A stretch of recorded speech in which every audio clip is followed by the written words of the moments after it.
tutorial today to show how to work two-color brioche. I've got some lovely big fat yarn here that I'm working with that actually shows it off really well. The basic concept of two-color is it looks the same as single-color brioche, but it's worked a little differently because you're actually going over each row twice.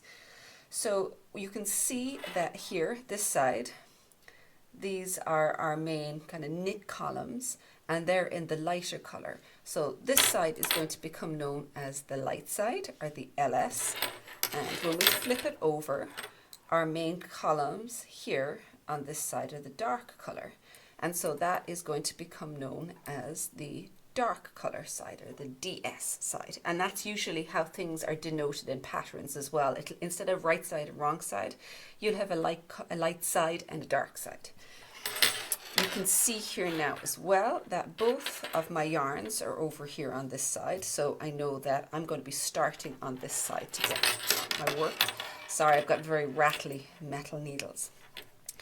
When I haven't picked it up for a while like this and I'm trying to figure out which color I'm meant to be starting with, I take a look at my yarn over. See, these yarn overs here are all in the dark color. So that means I know that the next color I need to work is going to be my light color. And I've also kept the edge stitches in the light color. So those edge stitches are only going to ever be worked in my light color. So I'm going to now do row 1 of 4 different rows. And this is going to be the light side, because you've got these columns are light, and light color, because the last one that was worked was the dark color. So take my light color. My edge stitch is just going to be knit on this side in the light color. And now here again, you can see this is just a little stitch by itself. So I know this is going to be a slip-one yarn over. So I'm going to bring the yarn in front, slip it. That'll create my yarn over. And then this is a knit stitch. So I'm going to go do my brioche knit. Bring the yarn in front, slip one, knit this. And so this is actually looking the very same as your standard brioche knit, as you can see. So it's particularly nice to do this in big, fat, chunky yarn because you can really see the stitches very quickly. And you'll also start seeing if you make a mistake, it's going to be a very obvious mistake. That's my last one, slip one yarn over, and my last stitch is just a knit stitch. Now I've reached that end of that color, and now at this point I need to work this row again in dark color, but my dark color is over here. So I need to slip. You need to have like double pointed needles or circular needles obviously to work this, because you need to be able to slip it from side to side. So here is row 2. Let me straighten this up a bit. As I said before, your edges are only going to be worked in your light color, so that's just going to get slipped. And then you can see here that the furrows the pearls are going to be in your dark color. So it's going to be brioche pearl is what I'll knit across here.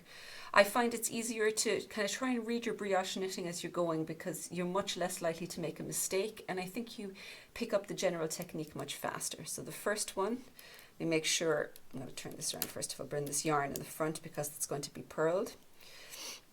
And we're going to go slip this one, and then the next stitch is a brioche pearl.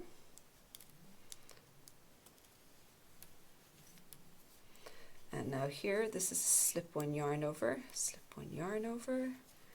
brioche pearl. And so we're just going to continue like that to the end of the row. The most important thing when you're finishing off a row of two-color knitting is that the color that you're not working the edge stitch in, which is our dark color, you have to make sure you drop that in the position you want it for the next row. So in this case, I've done the brioche pearl. My yarn is going to stay there. We don't bring it back. We want it to stay over here so it's in the right position when we work the next row, and slip the last one. So that I've completed both rows on this side. Now I'm going to flip it over and do the very same thing, but just in reverse. The ones that were knit, brioche knit, we're going to be brioche pearled, and vice versa, because obviously our dark color is going to be the brioche knit on this side, and the light color is the brioche pearl. So this is row 3 of 4 I'm going to do, and this is just going to be a purl here in my, I better stop for 1 second here.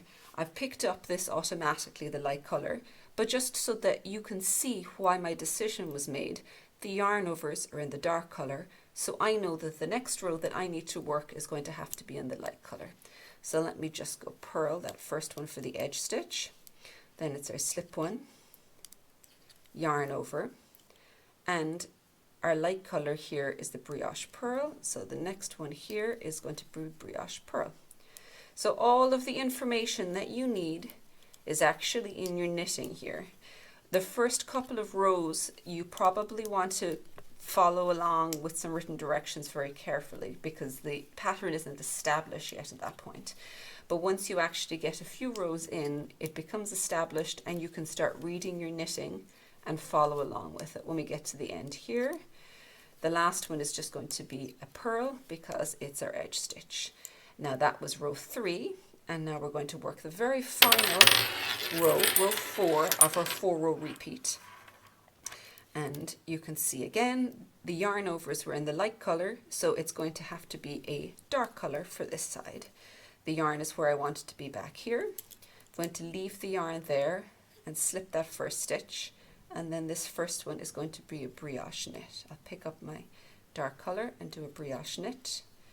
Yarn in front, slip one for the yarn over, brioche knit, yarn in front, slip one, brioche knit. So you can see very quickly also if you've made a mistake, because if you've got yarn over the wrong color in front, or perhaps you've got a strand of a different color lying in front, so you can kind of see pretty fast if you've made a mistake.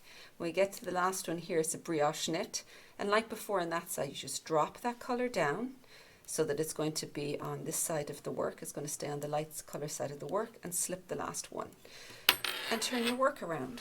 And now you're just going to begin those four rows again, starting with your light color, dark color, and then light color and dark color on the other side. So that's the basics of 2-color brioche flat knitting.